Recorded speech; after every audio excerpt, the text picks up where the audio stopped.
প্রার্থীরা নির্বাচন করছেন এবং বাংলাদেশের জনগণ যারা তাদের রায় প্রকাশ করবেন আগামী 12ই ফেব্রুয়ারি, তাদের জন্য একটা আশঙ্কার বিষয়, শঙ্কার বিষয় যে এই নির্বাচনটা কি সুষ্ঠু, নিরপেক্ষ এবং মানুষের ভোটাধিকার প্রয়োগের মাধ্যমে সম্পন্ন হবে, নাকি প্রশাসনের যেই বিগত 3টা নির্বাচনে আমরা দেখে এসেছি প্রশাসনের এক ধরনের পক্ষপাতিত্ব, একতরফা আচরণ,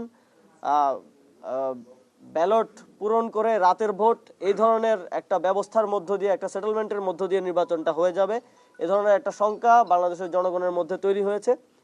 সে বিষয়ে আমরা ইলেকশন কমিশনকে আহ্বান জানিয়েছি যে এই ঘটনাগুলোর ক্ষেত্রে যথাযথ ব্যবস্থা গ্রহণ এবং সামনের শুনানিতে যেটা ইলেকশন কমিশনের সরাসরি অধীনে হবে, আপিলের ক্ষেত্রে যেন কোনো ধরনের পক্ষপাতিত্ব আর না থাকে।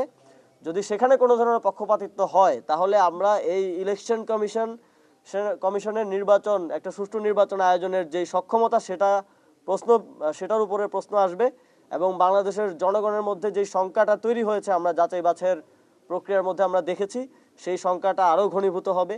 এর বাইরেও যদি আমার নিজ জন্মস্থানের কথা বলি, সেখানে আমরা দেখলাম যে বিএনপির যিনি প্রার্থী তিনি ঋণ খেলাপির কথা উল্লেখ করেননি হলফনামায়। 190 কোটি টাকার তার ঋণ খেলাপি আছে এবং একই সাথে তিনি তুরস্কের নাগরিক। আমরা অনেক জায়গায় তার সেই আইডি কার্ডও ঘুরতে দেখছি সোশ্যাল মিডিয়ায় বিভিন্ন জায়গায়। কিন্তু এই দুইটা স্পষ্ট আচরণবিধি লঙ্ঘন এবং এই স্পষ্ট ইয়ার ফলেও কিন্তু তার যেই প্রার্থিতা সেটা বৈধ বলে বিবেচিত হয়েছে। তো এই বিষয়গুলোতে সামনে যেহেতু আপিল হবে, আমরা স্পষ্টভাবে বলে দিতে চাই আপিলে কোনো ধরনের পক্ষপাতিত্ব, প্রেফারেন্স এবং কোনো ধরনের বড় দলের প্রতি কোনো ধরনের দুর্বলতা আমরা ইলেকশন কমিশনের দেখতে চাই না। যদি সে ধরনের পরিস্থিতি আমরা দেখি তাহলে জুলাই গণঅভ্যুত্থানের পরে আমাদের সবচেয়ে গুরুত্বপূর্ণ যে গণতান্ত্রিক রূপান্তরের যে এজেন্ডা, এবং এত এত মানুষ জীবন দিয়েছে, আহত হয়েছে, এখনও আমাদের অনেক ভাইয়েরা জুলাই গণঅভ্যুত্থানে গুলিবিদ্ধ হয়ে পঙ্গু হয়েছেন, তারা মানবেতর জীবনযাপন করছেন। শুধু একটা আকাঙ্ক্ষা থেকে একটা সুন্দর বাংলাদেশ বিনির্মাণ হবে, নির্বাচনের মাধ্যমে একটা গণতান্ত্রিক সরকার আসবে, যেটা আমরা বিগত 17 বছর দেখিনি। আমরা ভোটাধিকার প্রয়োগ করতে পারবো।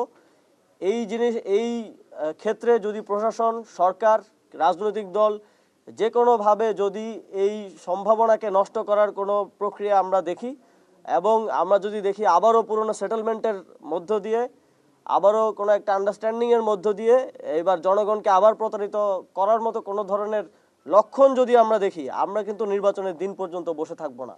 আমরা প্রয়োজনে আবার রাজপথে নামবো, প্রয়োজনে আমরা আমাদের যেই সুষ্ঠু নির্বাচন, নিরপেক্ষ নির্বাচন এবং জনগণের রায় দেওয়ার যেই অধিকার, সেটা ছিনিয়ে নিব।